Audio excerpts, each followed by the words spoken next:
You've joined me on the PJ National Golf Course here at the Belfry. This is the third hole, par 3. And in this video, we're going to give you 3 things that you can do next time you go and play on the course, which are hopefully going to help you hit more greens on par 3s such as this one. Just before we get started, in the corner of the screen, you should have the details for my social media accounts. So if you don't already, then please go ahead and follow me on those. So par 3s. Typically, you're going to play 3, 4 of these around, depending on how the course is set up.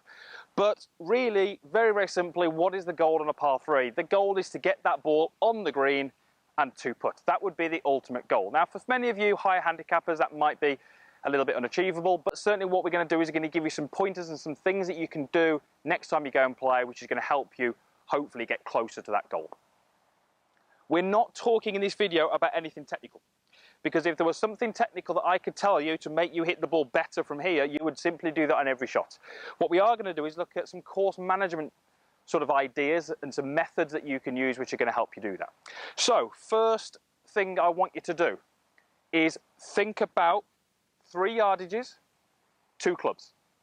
So, what I really want you to try and do is work out how far it is to the front of the green, how far it is to the back of the green, how far it is to the flag. Those are your 3 yardages. So we don't simply just want a yardage to the flag. We would like a yardage to the back of the green and a yardage to the front of the green. Now that might not be possible on every single golf course, every single time you play, but when it is possible, let's try and do that. You can sometimes estimate. So I can zap this flag with a Bushnell, for example, work out how far it is. I can see that the green is maybe starting 4 or 5 paces before that, so I can get a rough idea of how far that distance is. 2 clubs. What I really want you to do is think about the club that you would hit. So for example, for this flag here, I've worked out the distance, 175 yards to the flag. I've got a 7-iron. But before you choose that 7-iron, I want you to think about what other club could I hit if it wasn't the 7. So for example, I'm looking at this flag and I'm thinking, right, it's a 7-iron. The green is starting 5 paces before the flag, but the green goes a good 15, 16 yards past the flag. So really, if it wasn't my 7-iron, it would be my 6-iron.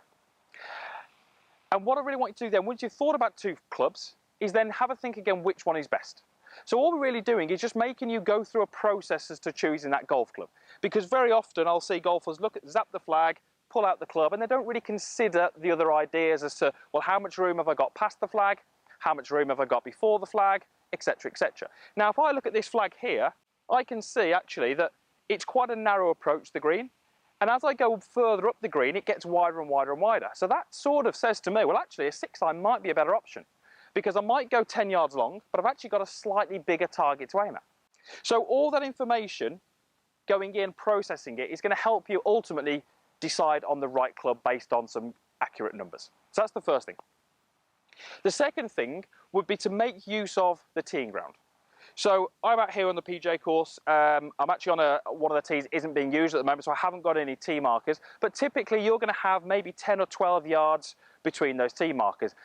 As the golfer, you have the choice to tee your ball up anywhere within those markers. So for example, if my flag here was well over to the left-hand side of the green, tee my ball up on the extreme right-hand side of the tee box may well give me a slightly better angle.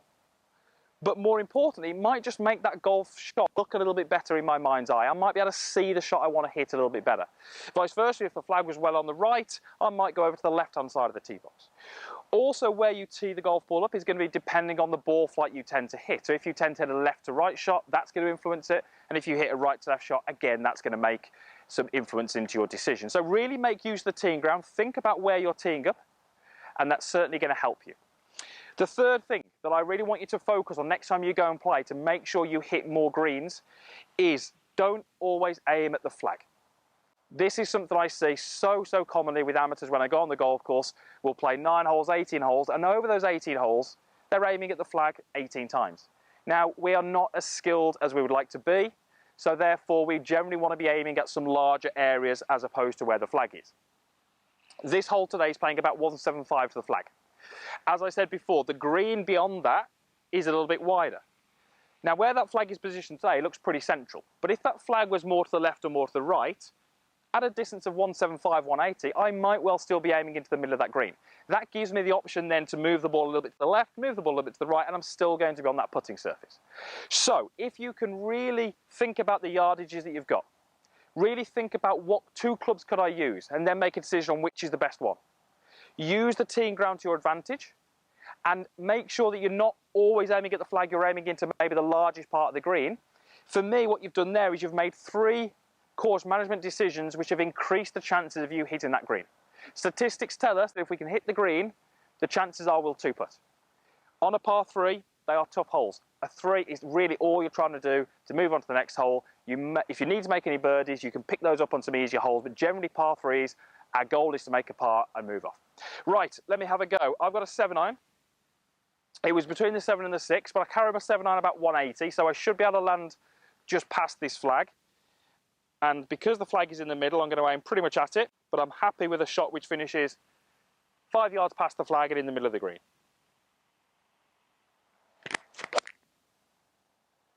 Okay, and that's pretty much right on line. I think it's going to be a little bit long. Yeah, so it's actually perfect. It's about 5, looks about 5 yards past the flag, but it was a great shot. Really happy with that. The chances are I can 2-putt, move off with a par. So 3 things that you can do next time you go and play to help you hit some greens on some par 3s. If you can do that, you're definitely going to lower your scores and the game is going to be more enjoyable for you to play. Thank you for watching. All the usual stuff is down below. Comments box, like button, all that kind of stuff. There is a link as well if you're not a subscriber. Please go ahead and click that link. It's absolutely free to subscribe. It just means that you won't miss any of the new content that's going up each week. Thank you again for watching. See you again soon.